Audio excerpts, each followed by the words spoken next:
जय भीम, नमो बुद्धा दोस्तों, मैं राहुल नागपाल और आप देख रहे हैं राहुल लाइव 85। हम हैं आज दिल्ली के कनॉट प्लेस में और मेरे साथ खड़े हैं माननीय केपी चौधरी साहब। केपी चौधरी साहब राष्ट्रीय लोक दल के राष्ट्रीय सचिव हैं। राष्ट्रीय सचिव हैं, बड़ी ज़िम्मेदारी है और अगर राष्ट्रीय लोक दल के इतिहास के बारे में बात करें तो पहली बार किसी शेड्यूल कास्ट को मेन जो बॉडी है उसमें राष्ट्रीय सचिव की भूमिका या राष्ट्रीय सचिव की जो ज़िम्मेदारी है वो दी गई है। साथ ही साथ उनके बारे में एक बात और बता दूँ आपको कि वो जो एससी-एसटी सरकारी कर्मचारियों का जो संगठन है उसके भी राष्ट्रीय महासचिव वर्तमान में हैं और साथ ही साथ राष्ट्रीय लोकदल के भी राष्ट्रीय सचिव हैं और जो राष्ट्रीय लोकदल के हिस्से में 36 सीटें आई हैं, उनमें से जो 9 सीट सुरक्षित हैं, उनके इंचार्ज भी हैं। उन्हीं से बात करते हैं। चंद्रशेखर आरोप लगा रहे हैं कि दलितों का वोट सबको चाहिए लेकिन दलित नेतृत्व किसी को स्वीकार नहीं है। दूसरी तरफ आरएलडी आपको या प्रशांत कन्नौजिया को या और जो और दलित चेहरे हैं, उन सबको मतलब ये लगता नहीं है कि इधर भी कहीं जाटवाद हो रहा है, कहीं यादववाद हो रहा है, शेड्यूल कास्ट के साथ में अनजस्टिस हो रहा है एक तरीके से। शेड्यूल कास्ट का वोट सबको चाहिए और लेकिन लीडरशिप किसी को स्वीकार नहीं है एक तरीके से। जो अभी आपने कहा, ये मत हमारे एक भाई का हो सकता है, जैसा अभी आपने कहा। और मैं बहुत ज़िम्मेदारी के साथ में आपके टीवी चैनल के माध्यम से सभी दर्शकों को ये बताना चाहता हूँ कि मैं वो व्यक्ति हूँ कि मैंने 2 अप्रैल 2018 को आपकी उपस्थिति में एक सांसद जनक कुमार जो कि बिहार से सांसद थे और उन जब मंच पर आए और मंच पर वो बोलना उन्होंने शुरू किया, तो हमने उनसे एक सवाल पूछा कि हमारा एक भाई जेल में बंद है, उसको इलाहाबाद हाई कोर्ट ने ज़मानत दे दी है और उसके बाद भी आपकी सरकार ने रासुका लगा करके जनक कुमार जी आप और उसको आप उसकी जमानत नहीं होने दे रहे हैं। तो हमने उस सांसद को मंच से नीचे उतार दिया। पूरे देश ने उसको देखा है। उसको मैं चाहूँगा कि आप इस वीडियो में क्लिप के साथ ज़रूर दिखाएँ लोगों को। और इसके बाद में एक मंच का संचालन तो आप स्वयं ही कर रहे थे। जो कार्यक्रम उसमें अपने पार्लियामेंट्री सीट पे हुआ था, उसमें भी हमने जोरदार वकालत की थी। समझे बात आप कि भई हमारे भाई को जमानत नहीं दी जा रही है, वो गलत है। आप इस बात के साक्षी आपके सामने हमने लाखों रुपया जो सब्बीपुर हमारे जो सहारनपुर के पीड़ित परिवार हैं, आपकी उपस्थिति में आपने उसे कवरेज किया, हमने उनको आर्थिक सहयोग जो दिया, वो आपने खुद कवरेज किया। समझे बात आप? तो जहाँ तक हम खुद जेल में मिलने चंद्रशेखर से मैं खुद और डॉक्टर हमारे जो प्रकाश अम्बेडकर जी, बाबा साहब अम्बेडकर के पुत्र हैं, उन्होंने मुझसे कहा कि आपने चलना है और कुछ उनको आर्थिक सहयोग भी करना है। तो हम स्वयं मैं और प्रकाश अम्बेडकर जी सहारनपुर जेल में गए और उनसे मिले और उनको हमने आर्थिक सहयोग की पेशकश भी की, जिसको उन्होंने कहा कि हमें कोई दिक्कत नहीं है, हमें कोई सहयोग नहीं चाहिए। और तो उन्होंने बड़ी विनम्रता से उसको समझे बात। तो हमने तो चंद्रशेखर आज़ाद को अपने परिवार के एक सदस्य के रूप में हमेशा देखा है, समझे बात। आज वो एक राजनीतिक पार्टी उन्होंने बना ली है। तब वो राजनीतिक पार्टी में नहीं थे, तब एक सोशल वर्कर के रूप में काम कर रहे थे और सोशल वर्कर के रूप में हमने आपको याद होगा कि हमने भारत की सरकार से जिसमें रामलाल, जिसमें भारत सरकार के जो हमारे सामाजिक न्याय अधिकारिता मंत्री थावरचंद गहलोत, संसदीय मंत्री अर्जुन राम मेघवाल, पार्टी के भारतीय जनता पार्टी के राष्ट्रीय उपाध्यक्ष दुष्यंत गौतम जी और भारतीय जनता पार्टी के राष्ट्रीय संगठन मंत्री रामलाल के साथ वार्ता करके इनकी रिहाई के लिए, अपने जो बच्चे जेल गए उनकी रिहाई के लिए हमने पुरजोर मांग की और हमें ये इस बात का आश्वस्त भी किया गया था कि 1 हफ्ते के अंदर जो हमारा चंद्रशेखर आज़ाद है उसको जेल से रिहा कर दिया जाएगा और 1 हफ्ते के बाद जो ये मीटिंग हुई थी, इसके बाद में उनको रिहा भी कर दिया गया। तो हम तो ऐसा चंद्रशेखर आज़ाद को दूसरे रूप में देखते हैं। अब सौभाग्य से उन्होंने एक राजनीतिक पार्टी बना ली है और आज मैं भी अपनी सरकार की नौकरी छोड़ कर के मैं भी आज एक राजनीतिक पार्टी का राष्ट्रीय सचिव हूँ। तो अब दोनों पार्टियाँ अपने-अपने अलग मोटो के साथ में, अपने अलग उद्देश्यों के साथ काम करती हैं। हर पार्टी का अपना अलग-अलग काम करने का तरीका है। तो ये चंद्रशेखर आज़ाद और समाजवादी पार्टी के बीच में क्या बात हुई, उससे राष्ट्रीय लोकदल के अध्यक्ष माननीय चौधरी जयंत सिंह जी का किसी प्रकार का कोई सरोकार नहीं है और उसको कोऑर्डिनेट करना मुझे लगता है बिल्कुल भी न्याय संगत नहीं है। और एक जहाँ तक अभी आपने कहा दलित समाज के वोटों की, देखिए बाबा साहब अम्बेडकर ने संविधान बनाया।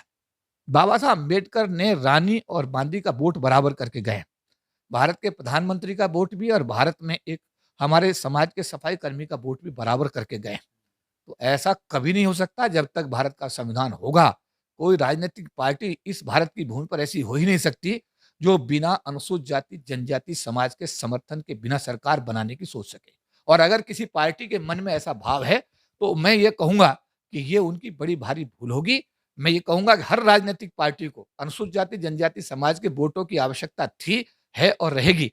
और मैं ये भी निवेदन करूँगा कि जो भी पार्टी सत्ता में आती हैं या आती रही हैं, आएँगी, उनको इस बात का हमेशा ध्यान रखना चाहिए कि इतना बड़ा समाज जो देश के विकास के लिए 24 घंटे समर्पित भाव से काम करता हो, पूरे देश की सफाई करता हो, सफाई मीन्स कि पूरे देश में जो गंदगी है उसको साफ करके इस देश को बीमार होने से बचाता हो, इस देश के खेत और खलिहानों में दिन रात काम करके गेहूं पैदा करता हो, गेहूं पैदा करता हो, कपास पैदा करता हो, धान पैदा करता हो, तब इस देश को कृषि प्रधान बनाता हो, इस देश के शहरों में आकर के मल्टी स्टोरी बिल्डिंग बनाता हो, उन बिल्डिंगों को बनाने के बाद कभी उन बिल्डिंगों में जाता ना हो।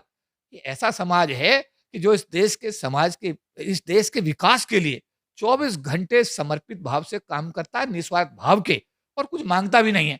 तो इस समाज के विकास की बात करना हर उस पार्टी की जिम्मेदारी में आता है जो इसके वोट से जीतता है और जीत करके सरकार बनाता है, सत्ता में आता है। तो हर सरकार की जिम्मेदारी बनती है कि इस समाज के चहुमुखी विकास को वो ध्यान में रखते हुए हर कोशिश करे कि ये समाज राष्ट्र की मूलधारा में आकर के आर्थिक रूप से, सामाजिक रूप से और राजनीतिक रूप से भी मजबूत हो। तो सब एक आखिरी सवाल है, आपने आरएलडी ज्वाइन कर लिया, आरएलडी के राष्ट्रीय सचिव बन गए। समाज तो आप भी शेड्यूल कास्ट से जाटव जाटव समाज से आते हैं। लोग कहते होंगे आपने बसपा क्यों नहीं ज्वाइन की, बसपा में क्यों नहीं गए, आप जाटों की पार्टी में चले गए। आप वहाँ तो क्या नाम है, ये वही दबंग लोग हैं जो हमारे लोगों का शोषण करते हैं, गाँव में क्या नाम है, हमें वोट नहीं डालने देते पश्चिमी उत्तर प्रदेश में। आप उसी पार्टी के जाकर के राष्ट्रीय पदाधिकारी बन गए। कहीं न कहीं दबी जबान में लोग तो कहते हैं। देखिए, मैं समाज के लोगों को ये कहना चाहता हूँ कि ऐसा नहीं है कि हमने बहुजन समाज पार्टी से, अभी आपने सवाल किया। कई बार क्या है कि पार्टी की अपनी-अपनी मजबूरियाँ होती हैं, पार्टी के जो नेता होते हैं उनकी अपनी मजबूरी होती हैं। बहुत सारे लोग हैं इस समाज के जो बहुजन समाज पार्टी में काम करने की बड़ी तीव्र इच्छा रखते थे, रखते हैं। लेकिन अगर काम करने का अवसर मिले, तो मुझे लगता है कि ये पार्टी के लिए बहुत ही एक, मैं कहूँगा कि आने वाले समय में ये मील का पत्थर साबित होगा। तो मैं ये कहूँगा कि अब हम लोग तो ख़ैर अब आज की डेट में राष्ट्रीय सचिव हैं राष्ट्रीय लोकदल के, तो बंधे हुए हैं पार्टी के नियम और कायदे कानून से।